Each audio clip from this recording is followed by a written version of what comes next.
Selamat pagi teman-teman. Hari ini saya akan menjelaskan materi pendidikan kewarganegaraan mengenai sistem pemerintahan dan otonomi daerah.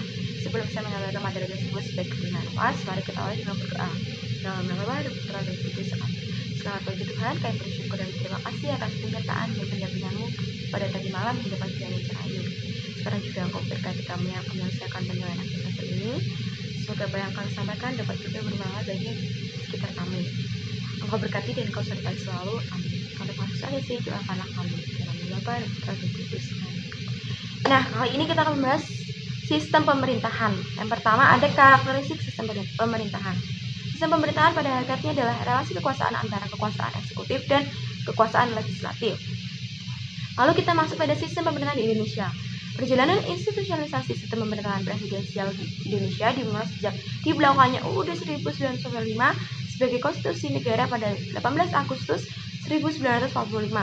Perjalanan sistem pemerintahan di Indonesia dalam 3 periode. Yang pertama, periode Orde Lama, yakni percobaan presidensialisme.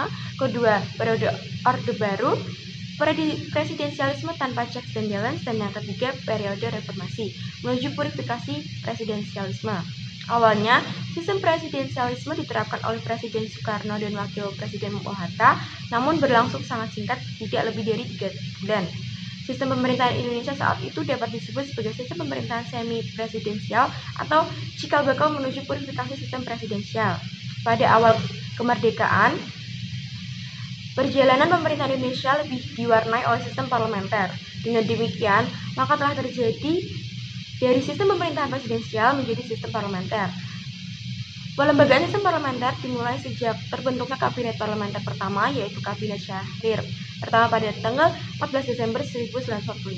Pada masa diberlakukannya UUD 1950, sistem pemerintahan yang diterapkan masih bercorak parlementer.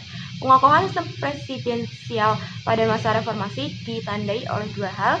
Yang pertama, penguatan fungsi checks dan balance antara lembaga eksekutif dan legislatif, dan yang kedua adanya pembatasan masa jabatan presiden.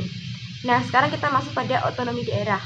Otonomi daerah adalah hak, wewenang, dan kewajiban daerah otonom untuk mengatur mengurus sendiri urusan pemerintahan dan kepentingan masyarakat setempat sesuai dengan peraturan perundang-undangan.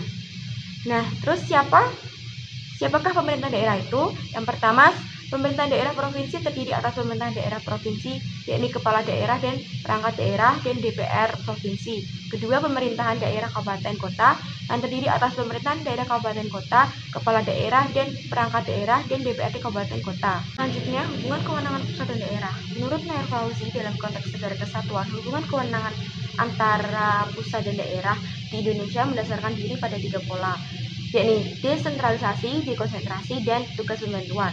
Yang pertama, desentralisasi adalah penyerahan wewenang di bidang tertentu secara vertikal dari institusi atau lembaga atau pejabat lebih tinggi kepada bawahannya, sehingga yang diserai atau dilimpahi wewenang tertentu itu berhak bertindak atas nama sendiri atau urusan tersebut. Nah, desentralisasi ini ada 2 jenis, yakni teritorial dan fungsional. Teritorial adalah penyerahan kekuasaan untuk mengatur dan mengurus rumah tangganya sendiri, yakni otonom, dan batas pengaturan termaksud adalah daerah. Yang desentralisasi fungsional adalah penyerahan kekuasaan untuk mengatur dan mengurus fungsi tertentu, dan batas pengaturan termaksud adalah jenis fungsi itu sendiri. Misalnya contoh soal pendidikan, kebudayaan, pertahanan, kesehatan, dan lain-lain. Berikutnya ada dekonsentrasi, adalah pelimpahan wewenang dari pemerintahan kepada daerah otonom sebagai wakil pemerintah atau perangkat pusat di daerah dalam kerangka negara kesatuan, dan lembaga yang melimpahkan kewenangan dapat memberikan perintah kepada pejabat yang telah dilimpahi kewenangan itu mengenai pengambilan atau pembuatan keputusan. Dan yang ketiga adalah tugas pembantuan, yakni kewajiban-kewajiban untuk melaksanakan peraturan-peraturan yang ruang lingkup wewenangnya bercirikan 3 hal, yakni pertama, materi yang dilaksanakan tidak termasuk rumah tangga daerah-daerah otonom. Kedua, daerah otonom mempunyai kelonggaran untuk menyesuaikan segala sesuatu dengan kekhususan daerahnya sepanjang peraturan merumuskannya memberi kemungkinan untuk itu. Dan yang ketiga, yang dapat diserahi urusan tugas pembantuan hanya daerah-daerah otonom saja, tidak mungkin alat-alat pemerintah lain yang tersusun secara vertikal. Dan terakhir kita akan membahas mengenai pembagian urusan pemerintahan. Urusan pemerintahan yang menjadi urusan pemerintahan pusat meliputi politik luar negeri, pertahanan, keamanan, justisi, moneter, dan fiskal nasional, dan agama. Urusan wajib yang menjadi kewenangan pemerintahan daerah provinsi merupakan urusan dalam skala provinsi yang meliputi 1. Penyelenggaraan pendidikan dan alokasi sumber daya manusia potensial. 2. Penanggulangan masalah sosial lintas kabupaten kota, pelayanan bidang ketenagakerjaan lintas kabupaten kota, fasilitas pengembangan koperasi usaha kecil dan menengah termasuk lintas kabupaten kota. Sedangkan urusan pemerintahan provinsi yang bersifat pilihan meliputi urusan pemerintahan yang secara nyata ada dan berpotensi untuk meningkatkan kesejahteraan masyarakat sesuai dengan kondisi kekhasan dan potensi unggulan daerah yang bersangkutan. Sementara itu, urusan wajib yang menjadi kewenangan pemerintahan daerah untuk kabupaten kota merupakan urusan yang berskala kabupaten kota meliputi penyelenggaraan pendidikan, penanggulangan masalah sosial, pelayanan bidang ketenagakerjaan, fasilitas pengembangan koperasi usaha kecil dan menengah. Urusan pemerintahan kabupaten kota yang bersifat pilihan meliputi urusan pemerintahan yang secara nyata dan berpotensi untuk meningkatkan kesejahteraan masyarakat sesuai dengan kondisi kekhasan dan potensi unggulan daerah bersangkutan.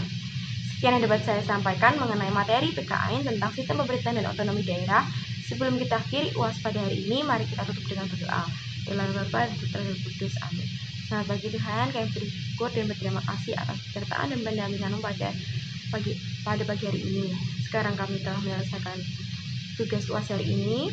Ya Tuhan, kami mohon berkati juga kami yang akan melanjutkan aktivitas hari ini. Engkau berkati dan Engkau sertai selalu. Amin. Sampai Yesus doakanlah kami. Dalam nama Bapa dan Putra dan Kudus. Amin.